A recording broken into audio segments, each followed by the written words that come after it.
जितनी स्विट्जरलैंड की total population है उससे ज़्यादा तो इंडिया में इंजीनियर प्रोड्यूस हो जाते हैं। उसके बाद भी रिसर्च एंड इनोवेशन में स्विट्जरलैंड सबसे आगे है। क्यों? अब एक यूएसए की रिपोर्ट के अनुसार 83% जो इंडियन एजुकेटेड हैं वो अनएम्प्लॉयड हैं या अंडर एम्प्लॉयड हैं। इसको आप सिंपलेस्ट वे में भी समझ सकते हैं। आप 2G फ़ोन अब नहीं यूज़ करोगे, लेकिन वही घिसी पिटी इंडियन एजुकेशन सिस्टम, वही घिसी पिटी गवर्नमेंट जॉब के लिए 4-5 साल बर्बाद करना आप वही कर रहे हो। सच्चाई तो यही है। अभी भी मोस्ट ऑफ द स्टूडेंट जब अपना कैरियर सिलेक्शन करते हैं तो 90% लोगों का जो आंसर होता है वो इंजीनियरिंग, डॉक्टर, MBA या गवर्नमेंट जॉब। आप लोग अपने आप को इम्प्रूव करना ही नहीं चाहते हो और सिस्टम करप्ट है, लेकिन हम कितने अच्छे हैं हमें वो भी देखना चाहिए। और भाई इसमें सिर्फ आपकी नहीं हमारी सोसाइटी की भी गलती है, क्योंकि वो चाहते ही हैं कि आप गवर्नमेंट जॉब करें ताकि आपके कुछ ठाट वाट हों, आपको अच्छा सा दहेज मिल सके, एक अच्छी सी बीवी मिल सके। थोड़ा इससे ऊपर उठ के सोचो, अपने कंफर्ट जोन को हटा के देखो। जितनी मेहनत आप गवर्नमेंट एग्जाम के लिए कर रहे हो उतनी अगर कुछ नई चीज़ सीखने में दोगे तो 2-4-10 साल में आप एक सुंदर पिचाई सत्येंद्र नडेला MBA फिजिक्स वाला, चाय वाला, पापड़ वाला बन जाओगे। नहीं तो किसी गवर्नमेंट दफ्तर में पुरानी फाइलों के साथ बैठ के अपने आप को कोस रहे होगे। सिलेक्शन नहीं हुआ मैं मानता हूँ, MP में स्कैम होते हैं ये भी मैं मानता हूँ, लेकिन हमें अपने आप को सुधारना पड़ेगा। अगर स्कैम होते हैं तो सिर्फ वीडियो तक ही क्यों सीमित हैं? हम उसका खुलकर विरोध क्यों नहीं करते? मैं आपसे ये जानना चाहता हूँ। अब हम लगे हाथों बात कर लेते हैं एजुकेशन सिस्टम के बारे में। तो इंडियन एजुकेशन सिस्टम में 2 चीज़ें मिसिंग हैं, एक एजुकेशन, दूसरा सिस्टम। उसी तरह MP व्यापम के किसी भी एग्जाम में 2 चीज़ें कंपलसरी हैं, पहला स्कैम, दूसरा गलत क्वेश्चन पेपर। और इनका खामियाजा कौन भुगत रहा है वो मैं और आप सभी जानते हैं। फिर भी इसके बारे में आवाज़ कोई नहीं उठा रहा। 2-4-10 वीडियो में आप कमेंट करोगे, 2-4 लोगों को गाली दोगे और परिवार वालों के सामने बस ऐसा रिएक्ट करोगे कि सब सिस्टम की गलती है। अगर सिस्टम की गलती है तो सुधारो।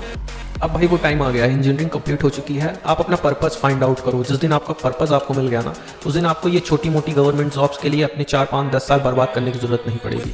अरे क्या ही मिल जाएगा एक गवर्नमेंट जॉब में? 40 से 50 हज़ार रुपये, ज़्यादा से ज़्यादा ज़िंदगी भर। और ज़िंदगी भर काम ना कर पाओगे, ज़िंदगी के लास्ट में क्या करोगे? सोचो थोड़ा सा। अब चलिए आते हैं अपने टॉपिक पर। ये जो MP में एग्ज़ाम कंडक्ट कराया गया था, MP सब इंजीनियर का रिजल्ट उसका आ गया है। अब इसमें विरोध क्यों हो रहा है? 40,000 पीड़ित बच्चे हैं जिन्होंने बहुत मेहनत से पेपर दिया था, घोटाला हो गया है उनका पेपर, अब उनकी मेरिट लिस्ट में नाम नहीं है। 25% जो क्वेश्चन थे वो आप सभी को पता है गलत थे, फिर भी उस पर कोई एक्शन नहीं लिया गया। कट ऑफ उन्होंने अपनी आंसर की से रिलीज कर दी है। इसीलिए जो टेक्निकल में मैक्सिमम क्वेश्चन जिन बच्चों के गलत थे उसके लिए उन्होंने ऑब्जेक्शन किया था।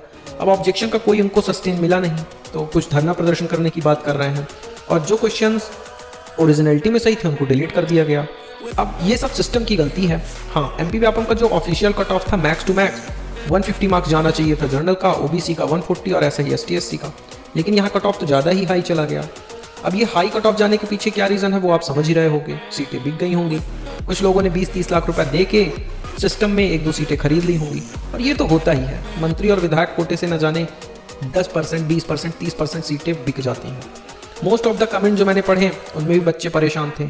अब मुझे एक चीज़ नहीं समझ में आती कि लगभग 2000 बच्चों ने मेरे ही वीडियो 3000-4000 में देखे, इनमें से किसी का सिलेक्शन नहीं हुआ। तो सिलेक्शन हुआ किनका? मोस्ट ऑफ द स्टूडेंट तो वेटिंग लिस्ट में है। अगर जेन्युइन बच्चे वेटिंग लिस्ट में हैं तो सिलेक्शन हो किनका रहा है? कुछ भाइयों ने ये भी कमेंट किया कि सर मेरा लैब में और मेरे पूरे स्टेट में सबसे ज़्यादा नंबर थे और उसका वेटिंग लिस्ट 231 है। 134 मार्क्स होने पर भी सिविल में सिलेक्शन नहीं हुआ। मतलब समझो सिविल का जहाँ कट ऑफ 125, 132 जाता था, 134 आने के बाद भी सिलेक्शन नहीं हुआ। कुछ बच्चों की 13 वेटिंग लिस्ट है, कुछ की 57 वेटिंग लिस्ट है। तो वेटिंग लिस्ट में जिनका चला गया उनका क्लियर नहीं होने वाला, क्योंकि स्कैम जो होता है ना वो अपने आप को छुपाने के लिए ऐसे ही बच्चों को वेटिंग लिस्ट में फेंक दिया जाता है और फिर कुछ रिजल्ट नहीं मिल पाता। कुछ वीडियोस को और मैंने खगाला, उनमें भी सेम ही कमेंट था। कुछ लोगों के मार्क्स ओपन ही नहीं हो रहे थे, सर्वर डाउन बता रहा था। कहीं ना कहीं जो स्कैम का ये MP व्यापम का परंपरा रही है वो अभी भी ये जारी है। भाजपा के कार्यकाल में ऐसा होता है, कांग्रेस के कार्यकाल में ऐसा होता है, और ये ऐसा होता रहेगा जब तक आप आवाज़ नहीं उठाओगे। आपने 5-6 महीने लग के तैयारी की, अब आप सब भूल के फिर से तैयारी करने लग जाओगे। बस आप तैयारी करते रहो, फॉर्म फिलअप करते रहो। बस इंडिया में स्टूडेंट्स की हालत यही रह गई है। कुछ बच्चों ने अपनी प्राइवेट जॉब छोड़ के MP व्यापम की तैयारी की थी, उनका भी बेचारों का बड़ा नुकसान हुआ है। तो अब देखिए, इस विषय में मैं ज़्यादा कुछ बोलूँगा ही नहीं, क्योंकि आप लोग ऐसे वीडियो देखना पसंद ही नहीं करते। आपको तो बस वही चटकारिता वाली वीडियो पसंद है जिसमें आके सिस्टम को गाली दे दें तो आप खुश हो जाओगे। बस इतना ही वीडियो बनाने का मेरा पर्पस था। अगर आपको कोई भी मेरे वीडियो से प्रॉब्लम है या कुछ भी है तो आप कमेंट बॉक्स में बता देना। Bye bye.